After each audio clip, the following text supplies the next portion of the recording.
धन के हाथों बिके है सब कानून, अब किसी जुर्म की सजा नहीं। આ ગઝલની પંક્તિ છે મશહૂર શાયર કૃષ્ણ બિહારી નૂરની અને પંક્તિ અત્યારે લાગુ પડી રહી છે રાજ્ય સરકારના મંત્રી બચુ ખાબડના બંને પુત્રોએ જે પ્રકારે કરોડો રૂપિયાનો કૌભાંડ આચર્યો છે તે મામલે, કેમ કે સરકાર અને સંગઠન મૌન છે અને સરકાર પારદર્શકતાની ખોખલી વાતો કરી રહી છે। વૈષ્ણવજન તો તેને કહીએ જે પીડ પરાઈ જાનાને રે। નમસ્કાર, આપ જોઈ રહ્યા છો નવજીવન ન્યૂઝ અને હું છું આપની સાથે તોફિક ગાંચી। મારી વાતની મેં શરૂઆત કરી છે મશહૂર શાયર કૃષ્ણ બિહારી નૂરની એક ગઝલની પંક્તિ છે, તેનાથી એના પંક્તિ ફરી એક વખત હું दोहराऊँ छूँ, जेमां तेमणे लख्युं छे के धन के हाथों बिके है सब कानून, अब किसी जुर्म की सजा नहीं। आ पंक्ति एटले लागू पड़ी रही है आ सरकारने, केम के आ सरकारना રાજમાં અનેક પ્રકારના કૌભાંડો થયા, અનેક પ્રકારના ભ્રષ્ટાચાર થયા અને તે સમયે આ સરકારના મંત્રી અને સરકાર કહે છે કે કોઈ ચમરબંધીને છોડવામાં નહીં આવ્યો, પરંતુ વાસ્તવિક રીતે છેલ્લા 30 વર્ષથી આ રાજ્યમાં ભારતીય જનતા પાર્ટીનું રાજ છે અને હવે ભ્રષ્ટાચારીઓ પણ આ જ પાર્ટીના સામે આવી રહ્યા છે।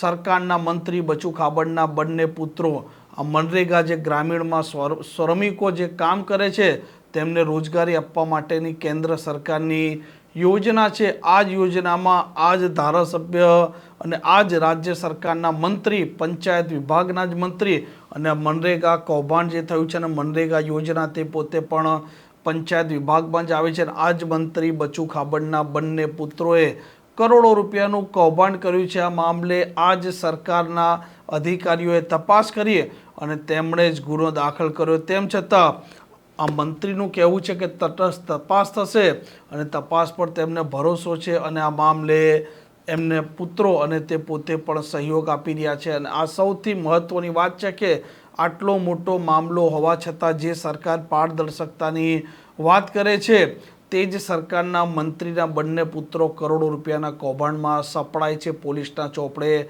આરોપી બને છે અને આ જ સરકારના સરકારી અધિકારીઓ ફરિયાદી બને છે। તેમ છતાં આ સરકાર છે તે પણ મૌન છે અને ભારતીય જનતા પાર્ટીનું સંગઠન પણ મૌન છે। આમ આદમી પાર્ટીના જે નેતા અને મહંત છે કરસનદાસ ભાદરખાએ પણ આ મામલે તેમણે તેમની શૈલીમાં વાત કરી છે। મંત્રી શ્રી બચ્ચુભાઈના બે બચ્ચાઓએ ગુજરાતના બચ્ચાઓને ભૂખે મારવા માટે ભ્રષ્ટાચાર કર્યો ભાજપ અને સત્તાના બળે। એમ છતાં ભ્રષ્ટાચાર કરેલા એ લોકો, જેમણે ભ્રષ્ટાચાર કર્યો છે એ લોકો જેમની છત્રછાયામાં છે, જેમના છાયામાં છે એવા મંત્રી શ્રી બચ્ચુભાઈનું મંત્રી પદ આજે ભાજપે યથાવત રાખ્યું છે। મારે ભાજપને પૂછવું છે કે એક બાજુ ભ્રષ્ટાચારને નાથવાની ખોટી મોટી વાતો કરો છો અને એક બાજુ આ ખુલ્લેઆમ ભ્રષ્ટાચાર થયો, એમ છતાં એ મંત્રી પદ ચાલુ છે। ગુજરાતની જનતાને શું મૂર્ખ માનો છો? લોકશાહીને શું કોઈ ગેમ રમત માનો છો? આવું ન હોય। ભાજપને મારે ડંકાની ચોટ ઉપર કહેવું છે કે ક્ષણના વિલંબ વગર આવા મંત્રી પદો હટાવવા એ ગુજરાતના હિત માટે છે, એક ગુજરાતીના હિત માટે છે અને જો ગુજરાતનું અહિત કરવા માંગતા હોવ તો સત્તા છોડી દેવી જોઈએ।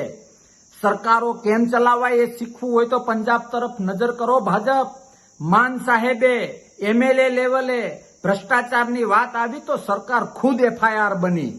એને તાકાત કહેવાય, એને ભ્રષ્ટાચાર નાથવાના પ્રયત્ન કહેવાય, નહીં કે તમારી જેમ એક બાજુ ભ્રષ્ટાચાર નાથવાની વાતો કરો છો અને એક બાજુ પોતાના જ મંત્રીમંડળમાં પોતાના જ મંત્રીના બાળકો આ રીતે ખુલ્લેઆમ પકડાય, ધરપકડ થાય અને આપણે ચૂપ છીએ। આ રીતે સરકારો ચાલે? ક્યાં ગઈ તમારી ઈડી?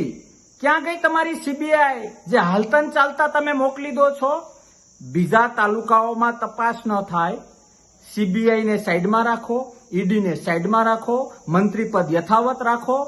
આટલા મૂર્ખા ગુજરાતીઓ નથી। મારે ગુજરાતની જનતાને પણ વિનંતી કરવી છે કે ભ્રષ્ટાચાર થયો સાંભળીએ અને ભૂલી જઈએ એટલું સીમિત નથી। આ લોકો દ્વારામાં જે ભ્રષ્ટાચાર થાય છે એ પ્રત્યક્ષ અને પરોક્ષ તમારા મારા પરસેવામાંથી જાય છે। જાગવાની જરૂર છે અને આ સરકારનો કાન પકડવાની જરૂર છે કે ખોટે ખોટી ભ્રષ્ટાચાર નાબૂદીની વાતો બંધ કરે અને ઠોસ લોકશાહીને શોભે, ગુજરાતની જનતાને શોભે એવા પ્રયત્ન થાય અને મંત્રી પદ નાબૂદ થાય. સરકારને બે હાથ જોડીને વિનંતી કરું છું કે બહુ વચન થઈ ગયા તમારા.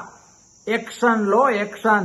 ભ્રષ્ટાચારના સાથી બનવાને બદલે જો તમારે જનતાની નજર સમક્ષ મૂર્ખ સાબિત ન થવું હોય તો આવા મંત્રી પદો તત્કાલ અસરથી હટાવવા જોઈએ. તો જ ગુજરાતનું હિત સચવાશે, તો જ લોકશાહીનું હિત સચવાશે. અથવા તો સ્વીકારી લેવું જોઈએ કે ભ્રષ્ટાચાર અમારા લોહીમાં છે અને અમે એ કરીશું. ગરીબનું ખાઈ રહ્યા છો, ગરીબનું. એ હાય નહીં નડે, પાપથી ડરવાની જરૂર છે. તમે જે આજે મનરેગામાં ગરીબોના ભાગનું ખાધું છે ને, એ મારા શબ્દો યાદ રાખજો. તમારા ઘરે એના ટકોરા ન લાગે અને ધનોત પનોત ન નીકળે ને તો મને યાદ કરજો. કારણ કે ગરીબનો પરસેવો ભૂતકાળમાં પણ કોઈ દી કોઈને નથી સદ્યો, આજે પણ નહીં સદે અને ભવિષ્યમાં પણ નહીં સદે. સદબુદ્ધિ આપે તમને અને જલ્દીમાં જલ્દી સજા રૂપે આ મંત્રી પદ નાબૂદ થાય. ઈડી, સીબીઆઈ જેવી તમારી જે એજન્સીઓ છે એ ગુજરાતના હિત માટે કામે લગાડો અને ગુજરાતને યોગ્ય દિશા આપો. હદ થઈ જાય છે હવે, હદ. જય હિન્દ, ભારત માતા કી જય. અને સાથે સાથે ભગવાનને પ્રાર્થના કે આવી રાક્ષસ વૃત્તિને કેક ને કેક સાત્વિકતા તરફની સદબુદ્ધિ આપે. જય હિન્દ. આ પ્રકારના સમાચાર, આ પ્રકારના અહેવાલ માટે નવજીવન ન્યૂઝની ચેનલ જોવાનું ને સબસ્ક્રાઇબ કરવાનું ભૂલતા નહીં. નમસ્કાર. વૈષ્ણવજન તો તેને કહીએ જે પીડ પરાઈ.